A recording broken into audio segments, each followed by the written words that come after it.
أعوذ بالله من الشيطان الرجيم. بسم الله الرحمن الرحيم. السلام عليكم ورحمة الله وبركاته. وعليكم السلام ورحمة الله وبركاته. الحمد لله رب العالمين. الحمد لله الذي أنزل سكينة في قلوب المؤمنين ليزدادوا إيمانا مع إيمانهم. أشهد أن لا إله إلا الله وحده لا شريك له، وأشهد أن محمدا عبده ورسوله لا نبي بعده. اللهم صل وسلم وبارك على هذا النبي الكريم نبينا محمد صلى الله عليه وسلم وعلى آله وصحبه ومن تبعهم بإحسان إلى يوم الدين. أما بعد، فقال الله تعالى في القرآن العظيم: قال رب اشرح لي صدري ويسر لي أمري واحلل عقدة من لساني يفقه قولي. ربي أنزلني منزلا مباركا وأنت خير المنزلين. ربي أعوذ بك من همزات الشياطين وأعوذ بك ربي أن يحضرون. صدق الله العظيم. Alhamdulillah, jamaah As-Sunnah Center Al-Khair Zainal Abidin yang dimuliakan Allah Subhanahu wa Ta'ala. Kita bersyukur kepada Allah Subhanahu wa Ta'ala yang malam hari ini telah melimpahkan rahmatnya, nikmatnya kepada kita semua. Di luar sana mungkin banyak yang malam mingguan, ya, sesyauqiyah. Insyaallah teman-teman saya juga ini alhamdulillah diajak semua, tapi mungkin banyak tugas dan hal sebagainya.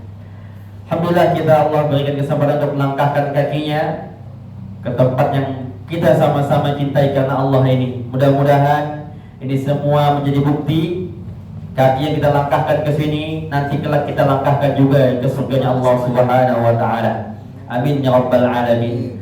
Bersalawat kita kepada baginda Nabiullah Muhammad sallallahu alaihi wasallam, yang mana kita berharap semuanya, kita, keluarga dan semua orang yang kita cintai kelak mendapatkan syafaatnya di hari kiamat nanti. Amin amin ya rabbal alamin. Jamaah Al-Khair yang dimuliakan Allah Subhanahu wa Ta'ala. Ahlan teman-teman semansa.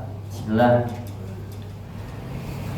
Kami ucapkan ahlan wa sahlan, selamat datang di As-Sunnah Al-Khair. Insyaallah malam ini adalah kajian Islam Remaja atau biasa disebut Kaisar. Insyaallah ini menjadi kajian rutin kita, ya teman-teman semua. Kaisar akan menjadi kajian rutin kita untuk anak muda, ya insyaallah, untuk anak remaja dan anak muda. Ya bismillah, mudah-mudahan selalu istiqomah sampai selamanya ya Ustaz ya. Bismillah, mudah-mudahan selalu istiqomah. Anak-anak makin banyak yang terundang ke sini, kita sama-sama mengaji di majelis ilmu, melangkahkan kaki ke tempat yang Allah muliakan ini. Amin amin ya rabbal alamin. Bismillahirrahmanirrahim. Jamaah yang dimuliakan Allah Subhanahu wa Ta'ala, hari ini sengaja kita memilih tema The Power Energy of Baitullah. Ini luar biasa teman-teman. Kenapa kami memilih tema ini? The Energy of Baitullah, energi yang sangat super, ya, powernya luar biasa dari Baitullah. Ini mungkin teman-teman melihat saya di sini, melihat kami di sini, sudah jasadnya ada di sini, tapi padahal ruhnya ini masih tersangkut di Baitullah. Masih hati ini masih terpaut di Baitullah. Karena beberapa bulan yang lalu alhamdulillah Allah berangkatkan ke Baitullah, dan mungkin di sana ketika pulang ke sini hati ini ingin semua teman-teman untuk merasakan juga betapa nikmatnya beribadah di sana, betapa nikmatnya sujud langsung di Baitullah, betapa nikmatnya kita melihat langsung semua sejarah yang Nabi Muhammad SAW lakukan, dakwahnya di sana bagaimana dan sebagai lainnya. Adik-adik, teman-teman, jamaah yang dimuliakan Allah Subhanahu wa Ta'ala, maka ketika kita mendengar kata Baitullah, apa yang terbesit dalam pikiran kita? Siapa namanya? Dimas namanya? Siapa namanya? Arya. Apa coba kalau dengar Baitullah itu? Ya. Yang terbesit dalam pikiran kita itu Ka'bah gitu ya. Maksudnya apa? Apa? Kristen. Ya, jadi ketika kita melihat Baitullah, ada yang terbesit Ka'bah dan lain sebagainya. Mungkin ada yang terbesit juga ibadah umrah ataupun haji. Nah, apa itu Baitullah? Ya, mungkin dari kata Baitullah itu kita tahu rumah Allah. Ya, sosoknya Baitullah rumah Allah ya. Tapi ada yang bertanya juga kadang, masa Allah punya rumah gitu? Allah kan bukan isim, bukan benda, bukan makhluk. Buat apa Allah punya rumah? Dan ternyata Baitullah ini ya memang bukan rumah Allah secara diartikan sebagai begitu, tetapi maudhi'u fihi ibadatullah, itu tempat yang di dalamnya ada kegiatan ibadah kepada Allah Subhanahu wa taala. Jadi kita di dalam tema Baitullah ini kita menggali dulu bagaimana sejarah Baitullah, sampai bagaimana cara kita bisa ke sana, apa ibadah yang di sana, apa tempat-tempat istimewa di sana, dan insya Allah ini akan kita kaji rutin setiap di kajian kaisar ini sampai insya Allah bagaimana langkah-langkah jitunya yang sudah kami amalkan, dan alhamdulillah beberapa bulan yang lalu itu terbukti kita amalkan berikut doa-doanya dan sebagainya. Nah teman-teman yang dirahmati Allah Subhanahu wa taala, jadi bagaimana asal usul Baitullah ini? Yaitu dulu ya, Nabi Adam ketika masuk di surga itu melihat Baitul Ma'mur. Nah, jadi di atas arsy Allah Subhanahu wa taala itu ada yang namanya Baitul Ma'mur. Nah di Baitul Ma'mur itu setiap harinya 70.000 malaikat mengelilingi Baitul Ma'mur, tawaf di sana.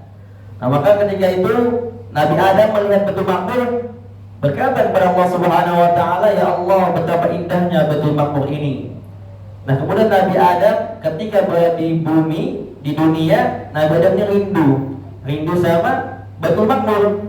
Makanya Allah Subhanahu wa taala memerintahkan Nabi Adam untuk membangun Baitul Ma'mur di bumi yang kita kenal dengan Baitullah. Maka Baitul Ma'mur itu Ka'bah yang kita saat ini, kalau ditarik vertikal ke atas itu arsy Allah Subhanahu wa taala, Baitul Ma'murnya Allah Subhanahu wa taala yang 70.000 malaikat setiap harinya mengelilingi tawaf di sana beribadah kepada Allah Subhanahu wa taala. Maka yang kita tahu sampai saat ini siapa yang membangun Baitullah itu Nabi Ibrahim dan Ismail.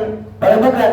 Yang pertama kali membangun Baitullah adalah Nabi Adam alaihi salam. Nah, maka Nabi Adam diperintahkan Allah Subhanahu wa taala membangun bangunan tempat di bawah Baitul Ma'mur yang berada di bumi ini yang dinamakan Baitullah. Setiap Nabi Adam rindu kepada Baitul Ma'mur, Nabi Adam beribadah di Baitullah, mengelilingi dengan ibadah yang kita sebut tawaf saat ini. Nah, kemudian Baitul Ma'mur ini, Baitullah yang ada di bumi ini, banjir bandang Nabi Nuh lenyap. Hancur Baitullah saat banjir bandang Nabi Nuh, maka tertinggal hanya pondasinya saja.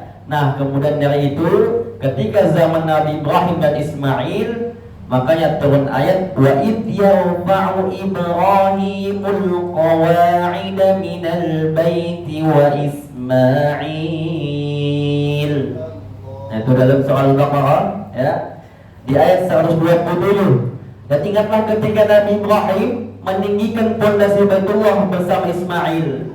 Nah ini, maka ketika banjir bandang Nabi Nuh itu hancur Baitullah, sisa pondasinya saja. Zaman Nabi Ibrahim barulah ditinggikan kembali, direnovasi kembali bersama anaknya Nabi Ismail alaihissalam. Nah sampailah saat ini kita kenal Baitullah itu dengan Ka'bah ya, mungkin Madinah, Makkah, itulah yang kita sebut dengan Baitullah sampai saat ini. Nah jamaah yang dimana Allah Subhanahu wa taala, maka dari itu hati kita selalu terpaut ke Baitullah karena dulu Nabi Adam rindu ke sana. Maka Kalau ditanya Arya rindu nggak ke Baitullah? Rindu ya. Bang Bobi rindu bang ke Baitullah? Rindu. Sudah pernah ke sana bang? Belum. Sudah belum pernah, tetapi sudah rindu ya. Nah ini uniknya Baitullah, yang luar biasa juga dahsyatnya Baitullah. Orang-orang Islam kita semua belum pernah ke sana, tapi sudah ada rindu di hati kita. Nah apa yang menyebabkan rindu ini teman-teman semua? Nah itu mulai dari Nabi Adam tadi yang melihat keindahan Baitul Maqmur, kemudian timbul rasa rindu di dalam hatinya, yang mana Allah perintahkan untuk membangun Baitul Maqmur di bumi Allah Subhanahu wa taala, yaitu Baitullah. Nah, ada lagi satu ayat yang membuktikan, yang menjadi bukti bagaimana kita semua umat muslim itu rindu dengan Baitullah. Ini terdapat di dalam surah Ibrahim. Ternyata surat ini sering sekali saya baca ketika menjadi imam dan ayat favorit saya sendiri. Masya Allah, tabarakallah. Setelah dilihat artinya, kita bacakan ayatnya. A'udzu billahi minasy syaithanir rajim. Rabbana inni askantu min dhurriyyati biwadin ghairi dhi zar'in 'inda baitikal muharram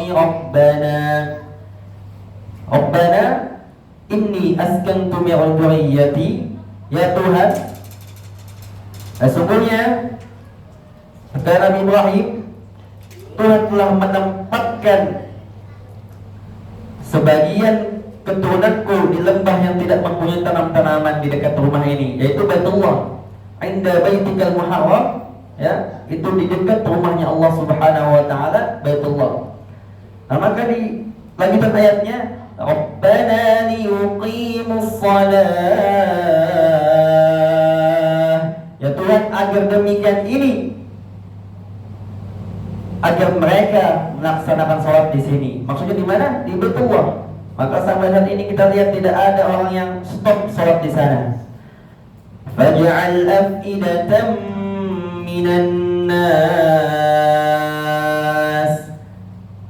maka jadikanlah hati sebagian manusia cenderung kepada Baitullah itu. Nah, maka ini adalah kenapa kita rindu ke Baitullah. Inilah doa Nabi Ibrahim. Nabi Ibrahim berdoa agar sebagian manusia, yaitu umat muslim, agar dicondongkan hatinya kepada Baitullah. Maka inilah yang membuat kita rindu. Nabi Ibrahim berdoa dan doanya dijawab oleh Allah Subhanahu wa taala. Tahwi ilaihim warzuqhum minat thamarati la'allahum yashkurun. Hati itu cenderung kepada Baitullah, dan berilah mereka rezeki dari buah-buahan yang mudah-mudahan mereka bersyukur. Bisa kita tengok kalau kita ke Makkah Madinah, buah-buahnya tidak pernah henti, segar semua di sana, ya. Maka inilah bukti bahwasanya Al-Quran ini firman Allah Subhanahu wa taala yang benar adanya, benar maknanya, dan bisa dibuktikan secara nyata. Nah, teman-teman yang dimiliki Allah Subhanahu wa taala, mungkin itu pengantar dari Baitullah, bagaimana sejarahnya terjadi Baitullah, adanya Baitullah. Ya, tadi dikatakan bahwasanya Baitullah terjadi karena rindunya Nabi Adam alaihissalam. Kemudian dibangunlah Baitullah di muka bumi ini, tepat di kota Makkah itu yang sekarang kita tengok tidak pernah sepi, dan Madinah yang kota selalu kita rindukan.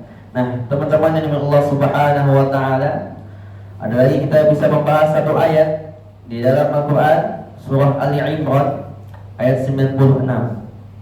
Ini bisa kita buka Ali Imran ayat 96. Allah Subhanahu wa taala berfirman, "Inna awwala baitin wudi'a lin-nas lalladzi bi Bakkah mubarakan wa hudan lil alamin." Sesungguhnya kata Allah, rumah ibadah yang pertama kali dibangun untuk manusia ialah Baitullah. Bi Bakkah mubarakah, bi Bakkah. Kenapa bukan Makkah tapi Bakkah? Nah, ini sebenarnya sama aja, ya. Kalau di Arab tuh ma bisa jadi ba bisa jadi ma, karena di satu geng, satu kelompok ba dan dan mim. Ya, di Bakkah mubarakan wa hudan lil alamin, yang diberkahi dan menjadi petunjuk bagi seluruh manusia. Maka kita bisa tengok Baitullah, kota Mekah sangat berkah sekali, yang mana setiap kita beribadah dalamnya lipat gandakan pahalanya oleh Allah Subhanahu wa ta'ala. Fihi ayatun bayyinatun maqamu Ibrahim. Di sana terdapat tanda-tanda yang jelas. Di antaranya maqam Ibrahim, yaitu pijakan kaki, batu pijakan kaki Nabi Ibrahim yang dijadikan alat untuk Nabi Ibrahim menafasi Ka'bah tadi. Wa man dakhalahu kana amina. Dan barang siapa masuki Baitullah, maka amanlah dia. Maka Baitullah ini menjadi tanah suci haramain, ya, kota haram yang suci, yang tidak boleh dimasuki orang-orang selain Islam. Walillahi 'alan nasi hajjul baiti man istata'a ilaihi sabila. Nah, kata Allah Subhanahu wa ta'ala, dan di antara kewajiban manusia terhadap Allah adalah melaksanakan ibadah haji atau umrah ke Baitullah, yaitu bagi orang yang man istata'a ilaihi sabila. Nah, di sini teman-teman, man istata'a adalah orang yang mampu, mereka yang menyiapkan. Man istata'a ilaihi sabila.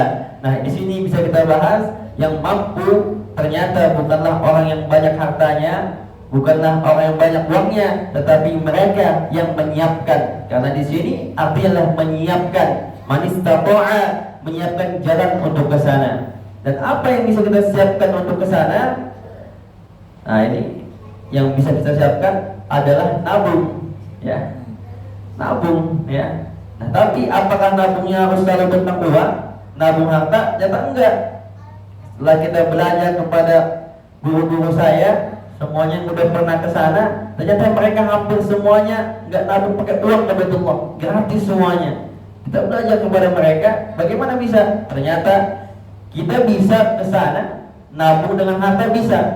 Bisa juga tapi kita nabung dengan amal, bisa. Bisa juga yang terakhir kita nabung dengan ilmu. Makanya di sini insya Allah kita sharing, kita berbagi ilmu. Mudah-mudahan ilmu yang kita dapatkan di sini menjadi tabungan kita yang nanti mengantarkan kita ke Baitullah, ke rumahnya Allah Subhanahu wa ta'ala. Amin ya rabbal alamin. Nah, maka kenapa? Sebelum kita lanjut ke bagaimana caranya kita masuk ke ilmu-ilmu dasar awal tentang Baitullah, saya mau menyampaikan hadis. Kenapa kita harus pergi ke sana? Kenapa kita harus beribadah ke sana? Yang menjadi keistimewaan Baitullah itu sendiri. Yang pertama, hadis Nabi Muhammad SAW dari Abdullah bin Mas'ud, Rasulullah SAW bersabda, ikutilah antara haji dan umrah, karena sesungguhnya keduanya bisa membersihkan diri dari kefakiran dan beberapa dosa, sebagaimana membersihkan selongsong daripada kotoran besi, emas, perak, dan tiada pahala bagi orang yang hajinya mabrur yang diterima Allah Subhanahu wa ta'ala kecuali surga. Hadis riwayat Tirmizi. Jadi teman-teman yang Allah Subhanahu wa ta'ala, kita ibadah ke sana itu adalah perjalanan menghapus dosa kita dan menghapus kefakiran kita. Maka nggak ada orang pulang umroh itu uangnya habis, miskin, itu nggak ada. Kebanyakan orang pulang umroh, pulang haji malah tambah lancar usahanya, tambah mudah urusannya, dan tambah dimudahkan segalanya oleh Allah Subhanahu wa ta'ala. Bahkan orang-orang yang naik haji saat ini, ya, kemarin saya dapat yang Jumat tuh, dia naik haji, dijual tanahnya, dijual mobilnya buat naik haji yang sedang berangkat saat ini, yang sedang berada di sana saat ini, dijual rumahnya, tanahnya, kamplingannya dijual untuk melunasi biaya haji. Dan setelah menunggu beberapa tahun lamanya, akhirnya di tahun 2024 ini ia melaksanakan haji, belum berangkat ke sana, udah kembali lagi mobilnya, kembali lagi tanahnya, bisa beli tanah dan mobil lagi. Masya Allah, tabarakallah. Belum berangkat padahal, tapi sudah dimampukan Allah Subhanahu wa ta'ala untuk membeli mobil lagi, membeli tanah lagi, membeli aset-aset yang dia jual untuk melunasi ibadah hajinya sebelumnya. Nah, jadi itu bukti bahwasanya orang yang melaksanakan ibadah haji dan umrah itu akan menghapus kefakiran dan beberapa dosa diantaranya. Tadi dari Abu Hurairah radhiyallahu anhu bahwa Rasulullah sallallahu alaihi wasallam bersabda, umrah ke umrah lainnya menghapus dosa antar keduanya dan tidak ada pahala bagi haji mabrur kecuali surganya Allah Subhanahu wa taala. Itu yang pertama. Kemudian kenapa kita harus ke Baitullah? Yang kedua, karena ke Baitullah adalah perjalanan jihad. Ini dari Aisyah radhiyallahu anha.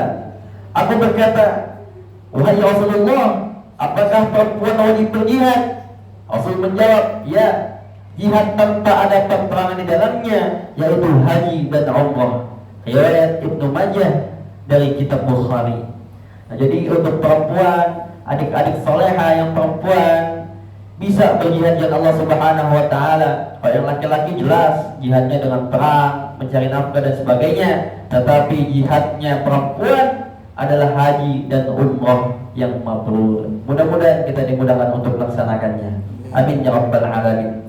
Kemudian alasan yang ketiga, kenapa kita wajib harus pergi ke Baitullah, yaitu di sana pahala kita semua dilipat gandakan oleh Allah Subhanahu wa taala.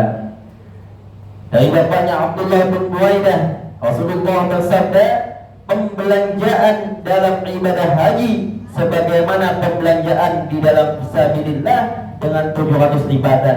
Hadis riwayat Ahmad.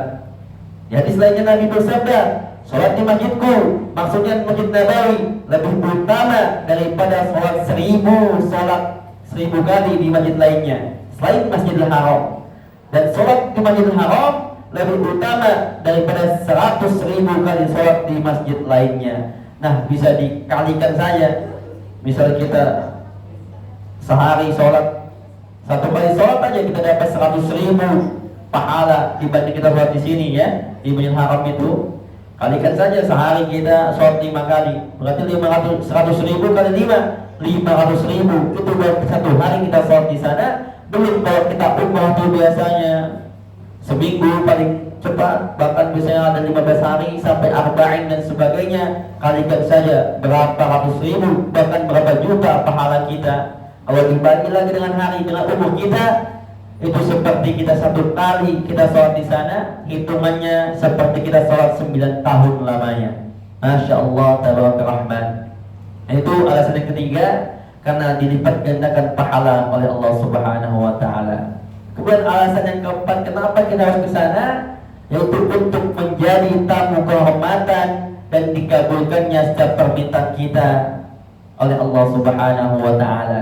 Dari Abu Hurairah radhiyallahu anhu, Rasulullah sallallahu alaihi wasallam bersabda, ada tamunya Allah itu ada 3 golongan kata Nabi.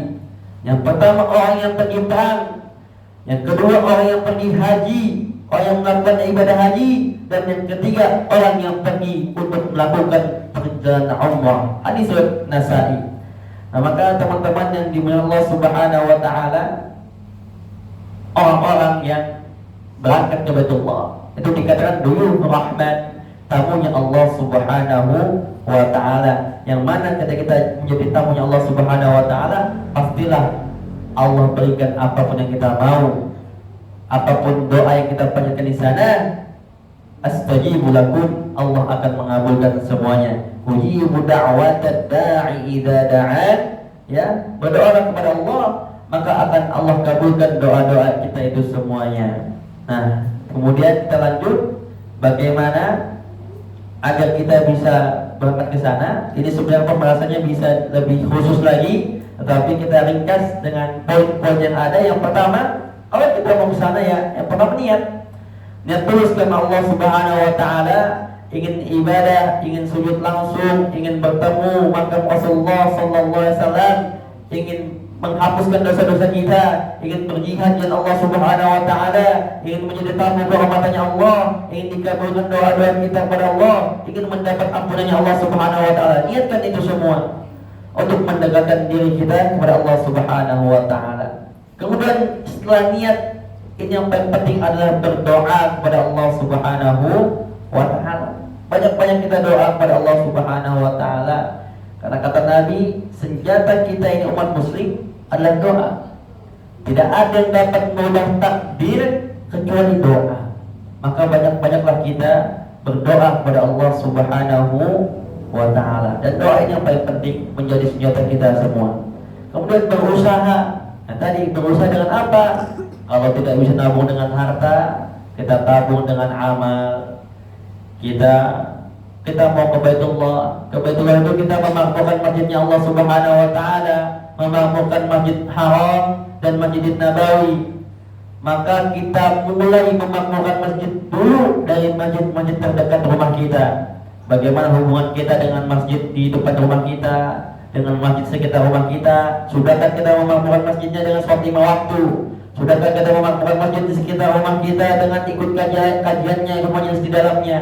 Sudahkah kita kontribusi untuk masjid-masjid sekitar kita, sekolah kita, kampus kita semuanya? Maka kita tabung amal kita di masjid-masjid terdekat kita. Kemudian kita nabung dengan ilmu, kita pelajari ilmunya. Banyak dari kita ketika ditanya, rindu nggak ke Baitullah? Rindu, mereka bilang. Tapi tahu nggak umroh itu apa? Nggak tahu mereka umroh itu apa. Ya, dikira orang-orang umroh itu di sana hanya foto-foto, di-share fotonya, ya, kemudian di-upload ke media sosial dan sebagainya. Ya, ini yang menjadi alasan kenapa banyak orang belum Allah undang ke sana. Maka kita harus nabung dengan harta, amal dan ilmu juga. Ya, bagaimana kita bisa dipanggil Allah sedangkan kita nggak tahu di sana harus ngapain. Maka dari sinilah kita harus belajar apa itu umrah, apa saja tempat-tempat istimewa dan mustajab di sana, bagaimana rangkaiannya, bagaimana haji itu, di mana-mana saja tempat-tempat kita mengambil mikot dan lain sebagainya. Kita harus kaji, kita harus belajar dari sini dulu sebelum kita diberangkatkan Allah Subhanahu wa Ta'ala ke Baitullah. Nah, teman-teman yang dimiliki Allah Subhanahu wa Ta'ala, ada beberapa, ini mungkin jadi terakhir juga sebelum kita akhiri, ada beberapa hal receh ya yang sudah kami amalkan, ya, yang mudah-mudahan ini menjadi motivasi kita semua untuk bisa semangat berangkat ke Baitullah. Nah, yang pertama, kita harus ikhtiar dulu. Apa ikhtiarnya? Mulai dengan, kalau kita ke sana harus pakai apa? Paspor ya. Jadi mulai dulu kita buat paspor sebagai tanda kita serius ingin ke Baitullah. Yang pertama, buatlah paspor ya. Dan apalagi amalan receh lainnya, ya, kalau saya kemarin itu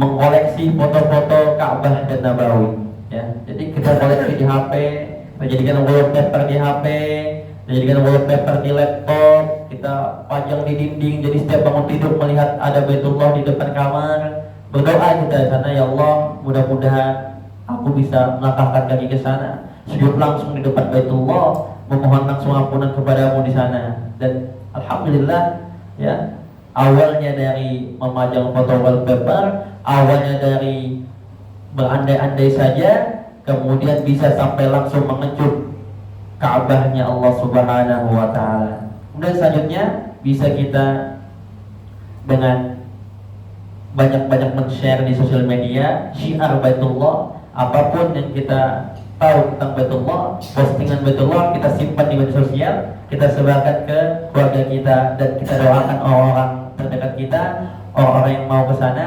mudah-mudahan segera diberangkatkan ke Baitullah, ke rumahnya Allah Subhanahu wa Ta'ala. Amin amin ya rabbal alamin. Nah, itu jamaah al-khair yang dimiliki Allah Subhanahu wa Ta'ala, beberapa disclaimer awal sebelum kita lebih khusus lagi di pertemuan Kaisar selanjutnya. Kita akan bahas insyaallah bagaimana ibadah di sana, apa saja tempat-tempat mustajab di sana, dan bagaimana sejarahnya. Bagaimana tentang niat tadi, apa yang harus kita lakukan agar niat kita benar-benar lurus, ikhlas, lillahi ta'ala. Apa aja kerikil hambatannya orang itu ke sana. Bagaimana mendapatkan kunnya Allah Subhanahu wa Ta'ala. Ya, Allah sudah bilang kun fayakun, ya jadi. Kita merasa mustahil, tapi Allah bilang kun, maka jadi. Nah, bagaimana kita mendapatkan kunnya Allah itu? dan bagaimana kita mengundang langkah-langkah keajaiban lainnya. Dan terakhir ada langkah riyadhah, yakni amal istimewa, langkah riyadhah yang bisa membuat kita semua lebih dekat ke Baitullah. Dan insyaallah ini akan kita bahas di pertemuan Kaisar selanjutnya. Mudah-mudahan panjang umur kita berjumpa kembali, pendek umur kita berjumpa di surganya Allah Subhanahu wa ta'ala. Amin amin ya rabbal alamin. Mudah-mudahan yang sedikit ini dapat bermanfaat dan menjadi motivasi untuk kita semua. Hadanallahu wa iyyakum ajma'in. Assalamu alaikum warahmatullahi wabarakatuh. Waalaikumsalam warahmatullahi wabarakatuh.